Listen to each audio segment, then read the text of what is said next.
আমাদের উপর ইনশাআল্লাহ বিশ্বাস রাখেন আপনারা। আপনাদের যে কোনো অসুবিধা, যে কোনো দাবি আমি আজকে বলে যাচ্ছি বাংলাদেশ জাতীয় পার্টির চেয়ারম্যান হিসাবে, আপনারা আমার কাছে বলে যাবেন, আমাকে দিয়ে যাবেন। আমি এতটুকু আপনাকে বলছি যে আপনাদের প্রতিনিধি সংসদে যা বলবে ইনশাআল্লাহ তার চেয়ে কোনো অংশে কম আপনাদের পক্ষে আমরা দাঁড়াবো ইনশাআল্লাহ। আমরা জানি কোনোভাবেও আর আগামীতে জাতি বিভক্ত প্রক্রিয়ার যে ট্র্যাপ রাজনীতিবিদরা করে তার মধ্যে না পড়ি।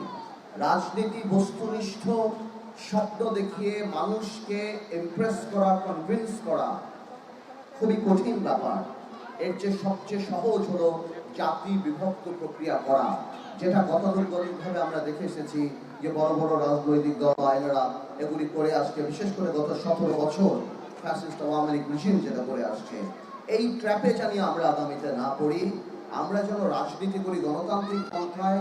আপনারা আমাদের কোনো মাইনরিটি না, আপনারা কোনো অবশ্যই আপনারা গারো সম্প্রদায়, কিন্তু আমি মনে করি প্রত্যেকটা বাংলাদেশের নাগরিক যেমন আমাদের কাছে, তরুণ প্রজন্মের কাছে সামনে যারা ইনশাআল্লাহ আগামীতে বাংলাদেশকে নেতৃত্ব দিবে এবং বিএনপির যারা নেতৃত্ব আছেন, বিশেষ করে বিএনপির অ্যাক্টিং চেয়ারম্যান তারেক রহমান সাহেব থেকে আরম্ভ করে যারা আছেন, যে নিউ টিম আসছেন, যারা ওল্ড টিম আছেন, বা যারা আমি বলবো ওল্ড না, যারা আদার এক্সপিরিয়েন্স টিম আছেন, আমরা সবাই এটি বিশ্বাস করি যে সবাইকে মিলে এই বাংলাদেশ